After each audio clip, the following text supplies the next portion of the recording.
So, did you know that a man who once swore that changing Senate rules would, quote, ruin the country, actually became the very leader who did it? It's an incredible contradiction to start with. It is. And here are the most game-changing essential insights from The Game Changer by Jon Ralston, R-E-L-Ston.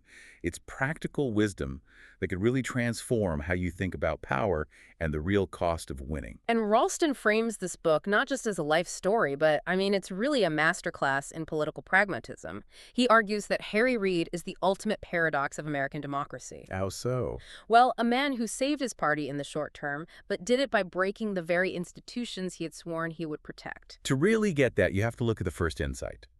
The forging of a fighter. Yeah. We're not talking about some polished, privileged politician here. Not at all. Ralston dives deep into Reid's origins in Searchlight, Nevada, and this was a town with no indoor plumbing. His mother washed linens for local brothels. The poverty was just visceral. And get this for a statistic. To even get to high school, Reid had to hitchhike 40 miles. 40 miles each way, every single week. Ralston argues this didn't build empathy in him. It forged a bare-knuckle ruthlessness. And that ruthlessness was, well, it was solidified by actual violence. The book gets into a car bomb assassination attempt. Reid survived. He was on the Gaming Commission at the time. Ralston's analysis on this is crystal clear. When you survive a car bomb, you stop worrying about fair play. You just worry about survival. Exactly. And that instinct, that willingness to do whatever it takes to win, that's what he brought to the Senate. Which leads us perfectly to the second insight, the nuclear option. So back in 2005, Reid was defending the filibuster. He called the Senate a saucer that was meant to cool political passions. It's a beautiful metaphor. But by 2013, he was completely frustrated. He saw constant GOP obstruction, so he flipped. He invoked the nuclear option. And for anyone who isn't glued to C-SPAN, what does that actually mean? It means he changed the rules. Instead of needing 60 votes to break a filibuster for lower court nominees, Reid made it so they only needed a simple majority, just 51 votes. So he broke the saucer to win the fight. Ralston really frames this as choosing power over principle.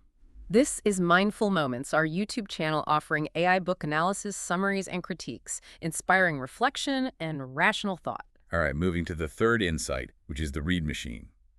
How do you turn a solid red state blue? Ralston explains this wasn't luck. It was pure political engineering. It's a literal blueprint for building a coalition. Reid leveraged the Culinary Workers Union, all those casino employees, and the growing power of Latino voters. He built a massive turnout engine. And he didn't just ask for their votes, he delivered. Ralston points out how Reid saved the Las Vegas Strip with federal stimulus money and also killed the Yucca Mountain Nuclear Repository Project. But the book brings up a really controversial question about his personal evolution. Was it genuine growth, or was it just opportunism? That's the fourth insight. Early in his career, Reid supported anti-abortion amendments. He opposed LGBTQ protections. But by the end, he was the one shepherding the Affordable Care Act through the Senate. Ralston suggests this was all a calculation. Reid just understood that to keep winning, he had to adapt as his party shifted to the left. Okay, but this brings us to the final and maybe the most critical insight in the book, unintended consequences. Yes, the action-reaction reality, as you put it. Reid's nuclear option for lower courts, well, it opened a door that couldn't be closed. It set the precedent. It's what allowed Republicans down the line to remove the filibuster for Supreme Court nominees. A move that directly enabled the current conservative supermajority on the court. And Ralston really highlights the tragedy in that legacy. Here's a leader whose tactical wins in the moment led to a massive strategic defeat for his own party in the long run. It forces you to ask a really tough question. Which is?